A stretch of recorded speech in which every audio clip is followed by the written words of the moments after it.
చేస్తున్న పాక్ వంతపాడిన తుర్కియేకు భారత్ నుండి సెగ గట్టిగానే తగులుతోంది. భారత్లో బాయ్కాట్ తుర్కియే నిరసన జ్వాల ప్రభావం ఆ దేశంపై తీవ్ర ప్రభావం చూపుతోంది.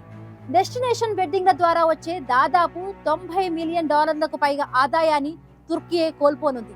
అంతేకాదు వాణిజ్యం, పర్యాటకం ప్రకారంగా తుర్కియే ఆర్థిక వ్యవస్థకు తీవ్ర నష్టం తప్పేలా లేదు.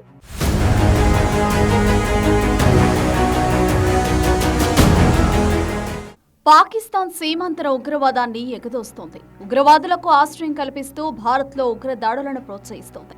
అలాంటి దుష్ట పాక్కు తుర్కియే వంతపాడుతోంది. ఇటీవల పహల్గాం దాడి అనంతరం పాక్పై ప్రతీకారం తీర్చుకుంటోంది భారత్. ఉగ్రవాదులు ఏ మూలన దాక్కున్నా విడిచిపెట్టేది లేదని భారత్ హెచ్చరించింది. అందులో భాగంగానే ఉగ్రవేట కొనసాగిస్తున్న భారత్ పీఓకే పాక్లోని ఉగ్ర స్థావరాలపై దాడులు చేసింది. ఆపరేషన్ సింధూర్ పేరిట భారత్ చేపట్టిన దాడుల్లో కీలక ఉగ్ర స్థావరాలు ధ్వంసమయ్యాయి. వీటితో పాటు పాక్లోని 11 ఎయిర్ బేస్లను భారత్ ధ్వంసం చేసింది. భారత్ దాడులకు ధీటుగా పాక్ ప్రతిదాడులకు యత్నించగా భారత గగనతల రక్షణ వ్యవస్థలు వాటిని అడ్డుకుని నిర్వీర్యం చేశాయి. భారత్ దెబ్బకు పాక్కు కంటి మీద కునుకు లేకుండా పోయింది.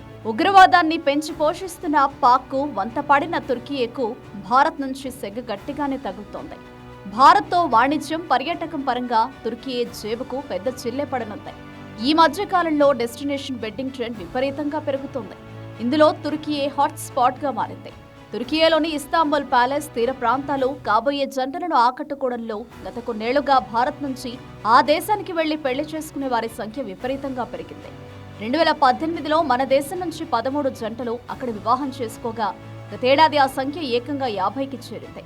గత కొంతకాలంగా భారత్లోని ఎంతో మంది తుర్కియేలో డెస్టినేషన్ వెడ్డింగ్లు చేసుకునేందుకు ఆసక్తి చూపుతున్నారు. అది కాస్త తుర్కియేకు భారీగా ఆదాయం సమకూర్చుతోంది. కానీ ఇప్పుడు భారత్ శత్రు దేశమైన పాక్కు తుర్కియే వంతపాడడంతో మన దేశంలో బాయ్కాట్ తుర్కియే ట్రెండ్ మొదలైంది. దీంతో ఇప్పుడు బ్యాండ్ బాజా బారాత్ సందడి ఆగిపోనుంది. ఫలితంగా దాదాపు $90 మిలియన్ పైగా ఆదాయాన్ని తుర్కియే దేశం కోల్పోనుంది.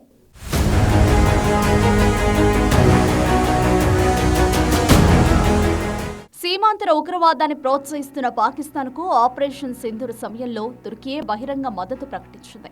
దీంతో భారత్లోని అన్ని వర్గాలు తుర్కియేపై మండిపడుతున్నాయి. తుర్కియే దేశంతో వాణిజ్య సంబంధాలు నెమ్మదిగా తెంచుకుంటున్నాయి. ఇప్పటికే పండ్ల వ్యాపారాలు, ఆభరణాల వర్తకులు తుర్కియే నుంచి దిగుమతులను నిలిపివేయాలని నిర్ణయించుకున్నాయి. తుర్కియే దేశ కంపెనీతో సంబంధాలు వద్దని అఖిల భారత వ్యాపారుల సమాఖ్య నిర్ణయించింది.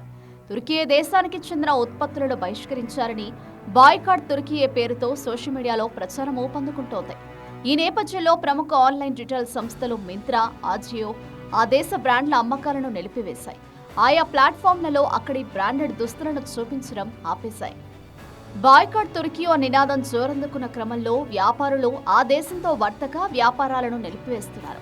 గత వారం నుంచి భారత్, తుర్కియా దేశాల మధ్య దౌత్య ఉద్రిక్తతలో పెరుగుతున్న నేపథ్యంలో ఈ నిర్ణయం తీసుకున్నట్లు మింత్రా వెల్లడించింది.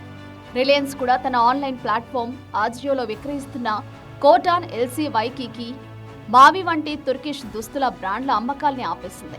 ఆ దేశంలో సంస్థ కార్యాలయాన్ని కూడా మూసివేసినట్లు రిలయన్స్ కూడా ప్రకటించింది. పాకిస్తాన్కు మద్దతుగా నిలిచిన తుర్కియే, అజర్బైజాన్ దేశాలతో పర్యాటకం సహా అన్ని రకాల వ్యాపార సంబంధాలు తెంచుకోవాలని దేశీయ వర్గాలు ఇప్పటికే నిర్ణయించాయి.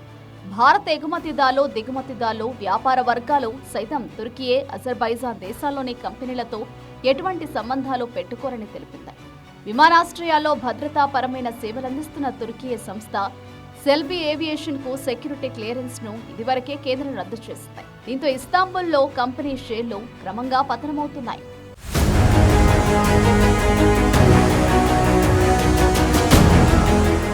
మరోవైపు తుర్కిష్ ఎయిర్లైన్స్ తో దేశీయ విమానయాన సంస్థ ఇండిగో కుదుర్చుకున్న లీజింగ్ ఒప్పందాన్ని నిలిపివేయాలని భారత అధికారులను ఎయిర్ ఇండియా కోరుతున్నట్లు తెలుస్తోంది. పాకిస్తాన్కు తుర్కియే మద్దతుగా నిలిచిన సమయంలో విమానయాన భద్రత, వ్యాపార పరంగా ఈ లీజు ప్రభావం చూపగలదని ఎయిర్ ఇండియా వివరించినట్లు కథనాలు వెలువడుతున్నాయి. 2023లో కుదిరిన ఒప్పందం కింద ఢిల్లీ, ముంబై, ఇస్తాంబుల్ మార్గంలో తుర్కిష్ ఎయిర్లైన్స్ 2 విమానాలను, కొంతమంది సిబ్బందిని ఇస్తోంది. దీనివల్ల ఆ దేశ పర్యాటకానికి ఊతం లభిస్తోంది. ఈ పరిణామాలపై పౌర విమానయాన శాఖ ఎయిర్ ఇండియా, తుర్కిష్ ఎయిర్లైన్స్ స్పందించలేదు. ఇప్పటికే దేశంలోని ముంబై, ఢిల్లీ, హైదరాబాద్, కోచి, కన్నూర్, బెంగళూరు, గోవా, అహ్మదాబాద్ విమానాశ్రయాల్లో బహుళ సేవలందిస్తున్న తుర్కీ కంపెనీ అనుబంధ సెలబీ ఎయిర్పోర్ట్ సర్వీసెస్ ఇండియా లిమిటెడ్కు అనుమతులను భద్రతా కారణాలతో మన దేశం రద్దు చేసింది. ఈ కంపెనీకి మన దేశంలో 10,000 మందికి పైగా సిబ్బంది ఉన్నారు. ఇప్పుడు వీరి స్థానంలో ప్రభుత్వపరంగా AI airport service limited, AI SATS, Bird world wide flight services, Indo Thai airport management service వంటి సంస్థల సిబ్బంది కార్యకలాపాలు చూస్తున్నారు. ఇందుకోసం విమానాశ్రయాల పాసులను వారికి మంజూరు చేశారు. 2024 నుంచి 25 ఏప్రిల్ నుంచి ఫిబ్రవరి మధ్య భారత్ నుంచి తుర్కీకి ఎగుమతులు $5.2 బిలియన్ ఉన్నాయి. మన దేశం మొత్తం ఎగుమతులు $437 బిలియన్, ఇవి 1.5% సమానం. ఇదే కాలంలో తుర్కీ నుంచి దిగుమతులు $2.84 బిలియన్ ఉన్నాయి.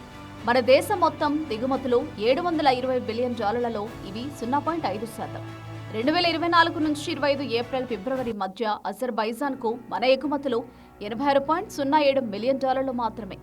మన మొత్తం ఎగుమతుల్లో ఇవి 0.02% సమానం. అజర్బైజాన్ నుంచి 0.0002% సమానమైన $1.93 బిలియన్ దిగుమతులు వచ్చాయి.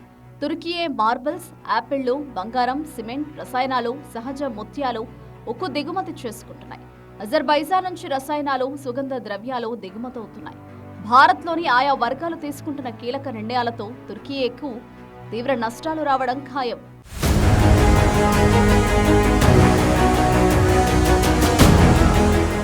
ఉగ్రవాదాన్ని ఉసిగలుపుతున్న పాక్ తుర్కీ మద్దతుగా నిలిచిన నేపథ్యంలో భారత్లో తుర్కీ బాయ్కాట్ ట్రెండ్ కొనసాగుతోంది. ఈ నేపథ్యంలో తుర్కీలోని డెస్టినేషన్ వెడ్డింగ్లు, ఎగుమతులు, ఇతరత్రా వస్తువులు దిగుమతులను భారత్లోని వ్యాపారులు వ్యతిరేకిస్తున్న నేపథ్యంలో ఆ దేశానికి తీవ్ర నష్టం వాటిల్లడం ఖాయం.